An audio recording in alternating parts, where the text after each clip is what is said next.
അമേരിക്കയിലെ ടെക്സസിൽ മിന്നൽ പ്രളയത്തിൽ 13 പേർ മരിച്ചു. 20-ലധികം കുട്ടികളെ കാണാനില്ല. രക്ഷാപ്രവർത്തനം തുടരുകയാണ്. അമേരിക്കയിലെ ന്യൂജേഴ്സിയിൽ നിന്ന് മധു കൊട്ടാരക്കരയാണ് വിശദാംശങ്ങളുമായി ചേരുന്നത്. മധു, ഗുഡ് ഈവനിംഗ്. പെട്ടെന്നുണ്ടാകുന്ന ഈ മിന്നൽ പ്രളയങ്ങൾ അത് കാലാവസ്ഥാ വ്യതിയാനത്തിന്റെ ഒരു പരിണിത ഫലമാണെന്ന് നമുക്കറിയാം. അവിടെ ഗവർണറും മറ്റ് അധികൃതരും എല്ലാം ചേർന്ന് ആദ്യം ജീവൻ രക്ഷിക്കുക, അതിനുശേഷം മറ്റ് സെർച്ച് ആൻഡ് റെസ്ക്യൂ ഓപ്പറേഷൻസ് തുടരുക എന്ന ഒരു രീതിയിലേക്കാണോ പോകുന്നത്? Good morning Christina. റീജിയത്ത് ഇന്ന് അമേരിക്കയുടെ സ്വാതന്ത്ര്യദിനമാണ്, ജൂലൈ 4. പക്ഷേ നമുക്ക് സങ്കടകരമായ ഒരു വാർത്തയാണ് ഈ ടെക്സസിൽ നിന്ന് വരുന്നത്.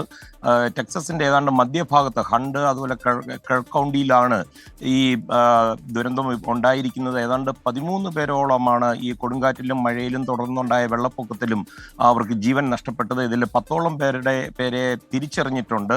പലരുടെയും മൃതദേഹങ്ങൾ ഒഴുകിപ്പോയ കാറുകളിൽ നിന്നാണ് ലഭിച്ചിരിക്കുന്നത്. ഇതിൽ ഏറ്റവും സങ്കടം 20 പെൺകുട്ടികൾക്കായിട്ടുള്ള തെരച്ചിലുകൾ ഇപ്പോഴും തുടരുകയാണ്.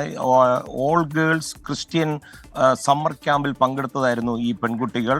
പകൽ ദിവസം സമയത്ത് ഏതാണ്ട് 780ഓളം കുട്ടികൾ ഈ ക്യാമ്പിൽ ഉണ്ടായതായിട്ട് പറയപ്പെടുന്നു. ഇപ്പോൾ ഏതാണ്ട് 18 ഹെലികോപ്റ്ററും അതുപോലെ 500-ലധികം സേനാംഗങ്ങളും തെരച്ചിൽ വളരെ ശക്തമായ രീതിയിൽ തന്നെ തുടരുകയാണ്. നേരത്തെ കൃഷ്ണ പറഞ്ഞ പോലെ കാലാവസ്ഥാ വ്യതിയാനം തന്നെയായിരിക്കും. കാര്യം 24 മണിക്കൂറിനുള്ളിൽ ഏതാണ്ട് 10 ഇഞ്ചോളം മഴയാണ് ഈ പ്രദേശത്ത് ലഭിച്ചത്. ഗവർണർ ഡാൻ പാട്രിക് വൈറ്റ് ഹൗസുമായി ബന്ധപ്പെട്ട് US പ്രസിഡന്റ് ഡൊണാൾഡ് ട്രംപുമായിട്ട് വിവരങ്ങൾ ധരിപ്പിച്ചിട്ടുണ്ട്. അവിടെ നിന്നുള്ള സഹായങ്ങൾ തേടുകയും ചെയ്യുന്നുണ്ട്.